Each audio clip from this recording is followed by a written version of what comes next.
अस्सलाम वालेकुम dear investors. उम्मीद है आप सब लोग खैरियत से होंगे।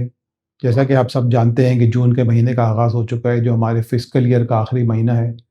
तो आज हम रिव्यू करेंगे कि मार्केट की क्या परफॉर्मेंस रही है पिछले 11 महीनों में, और आगे के लिए क्या आउटलुक है, और कौन से वेरिएबल्स हैं जो जो स्टॉक मार्केट और मनी मार्केट को अफेक्ट करेंगे, और इस तरह से म्यूचुअल फंड इंडस्ट्री को भी अफेक्ट करेंगे।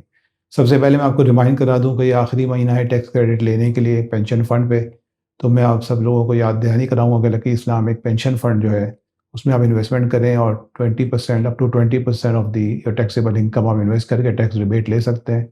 इससे फौरी तौर पे इसको इसको देख लें आप, क्योंकि ये आखिरी महीना है फिस्कल ईयर का।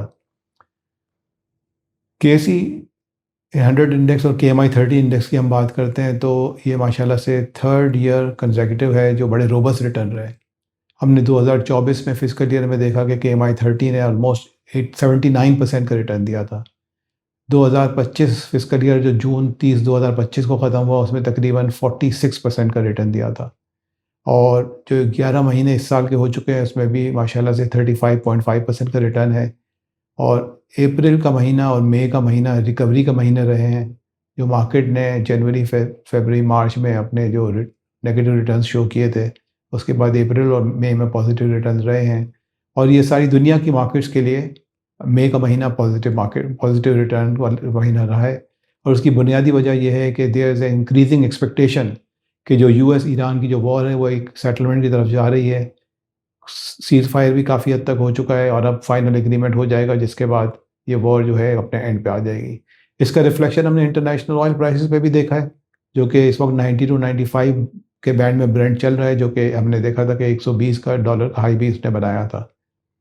तो ये सब चीज़ें पॉजिटिव हैं और हम सब उम्मीद करते हैं कि जून के महीने में which is going to be a very happening month. और ये हैपनिंग मंथ इसलिए होगा कि इसमें हमें 5 तारीख को हमारा फाइनेंस बिल आएगा, बजट आएगा। 15 तारीख को मॉनेटरी पॉलिसी मीटिंग है। इसके अलावा जो इम्पोर्टेंट वेरिएबल है US ईरान सेटलमेंट है, ब्रेंट ऑयल की प्राइसेस हैं, और ईयर एंड की क्लोजिंग है। ये सारी चीज़ों को देखते हुए काफ़ी एक्साइटिंग हमें नज़र आ रहा है कि जून का महीना रहेगा।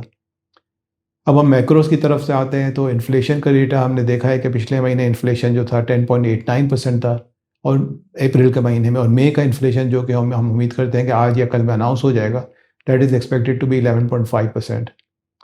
हमने जिस तरह से पहले भी आपसे इन्फ्लेशन की ट्रेजेक्टरी शेयर की थी और हम आज दोबारा शेयर कर रहे हैं कि हम देख रहे हैं कि जून के महीने में इन्फ्लेशन पीक करेगा 12% के करीब, और इसके बाद फिर इसमें डिक्लाइन आना शुरू आएगा थोड़ा थोड़ा करके, और इस तरह से ऑयल प्राइसेस भी नीचे आएंगी। तो हम देख रहे हैं कि जो पूरा साल है उसका अगर हम देखें इन्फ्लेशन, तो तकरीबन 8% के करीब जो है इन्फ्लेशन क्लोज होगा 2026 में, और इसके बाद दोबारा से हम एक्सपेक्ट करते हैं कि फर्दर डिक्लाइन आएगा। जहाँ तक पॉलिसी रेट का ताल्लुक है तो हम एक्सपेक्ट करते हैं कि state bank will not increase the policy rate again in its upcoming meeting. अगर उस वक्त तक ऑयल प्राइसेस अगर नीचे फर्दर आ जाएंगे तो फिर कोई जस्टिफिकेशन नहीं रहती कि स्टेट बैंक फर्दर टाइटनिंग करे, क्योंकि ये डिमांड बेस्ड इन्फ्लेशन नहीं है, ये कॉस्ट बेस्ड इन्फ्लेशन है। सप्लाई शॉक्स की वजह से इन्फ्लेशन आया है। करंट अकाउंट बैलेंस की हम बात करें तो वो स्टेबल है, और हम समझते हैं कि जो करंट अकाउंट बैलेंस है वो अगले साल भी इस साल की तरह 0.7% ऑफ GDP पे ही हम क्लोज करेंगे 2027 में भी। जहाँ तक ताल्लुक है FX रिजर्व्स का, तो इसमें काफ़ी डेवलपमेंट्स हुई हैं। पाकिस्तान ने इंटरनेशनल मार्केट्स को में दोबारा से एंट्री की है, और यूरो यूरो डॉलर्स के थ्रू, यूरो बॉन्ड के थ्रू डॉलर्स रेज किए हैं। इसके साथ साथ पाकिस्तान ने पहली दफ़ा पैंडा बॉन्ड्स भी किए हैं चाइना में। तो ये बड़ी खुशाइन बात है कि पाकिस्तान इंटरनेशनल कैपिटल मार्केट्स में दोबारा अपनी कमर्शियल मार्केट से पैसे बोरो करने में कामयाब हो गया है। और जो रिज़र्व्स हैं उनके नंबर्स ऑन टारगेट हैं। इंशाल्लाह ताला अब देखेंगे कि दिसंबर 2026 जो है वो स्टेट बैंक के रिज़र्व्स जो हैं वो 20 बिलियन डॉलर के करीब हो जाएंगे। और जो जून 26 है जो कि करंट महीना चल रहा है उसमें हम एक्सपेक्ट करते हैं कि जो रिज़र्व्स हैं वो 18 बिलियन डॉलर पर रहेंगे। अब हमें ये बात को देखना है कि हम अपने इन्वेस्टमेंट ऑब्जेक्टिव्स को देखें, इन्वेस्टमेंट गोल्स को देखें, और उसके हिसाब से इन्वेस्टमेंट करें। अगर हमारा जो पैसे शॉर्ट टर्म लिक्विडिटी के लिए है, वर्किंग कैपिटल के लिए है, या अपने किचन चलाने के लिए है, उसको हमें lucky Islamic money market fund, lucky Islamic cash fund और लकी इस्लामिक इनकम फ़ंड में इन्वेस्ट करना चाहिए। और जो पैसा हमारे लिए जो ग्रोथ मनी है, जिसको ग्रोथ मनी कहते हैं, जिसमें हम चाहते हैं कि हमें इस पे मंथली कैश फ्लो नहीं चाहिए, बल्कि हमें इसको लॉन्ग टर्म के लिए इन्वेस्ट करना है, इन्फ्लेशन को बीट करना है, तो उसके लिए लकी इस्लामिक स्टॉक फंड और लकी इस्लामिक एनर्जी फंड हमारे पास मौजूद हैं। और फाइनली, जैसे हमने पहले भी बात की कि जून का महीना है, आखिरी साल का ये आखिरी महीना है, तो पेंशन फंड में इन्वेस्टमेंट करके 20% अपने टैक्स रिबेट ले लें या टैक्स रेट ले लें।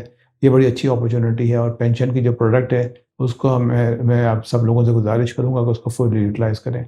इसके साथ ही हम आज के रिव्यू का खात्मा करते हैं। इंशाअल्लाह ताला अगले महीने फिर मुलाकात होगी। जज़ाकल्लाह।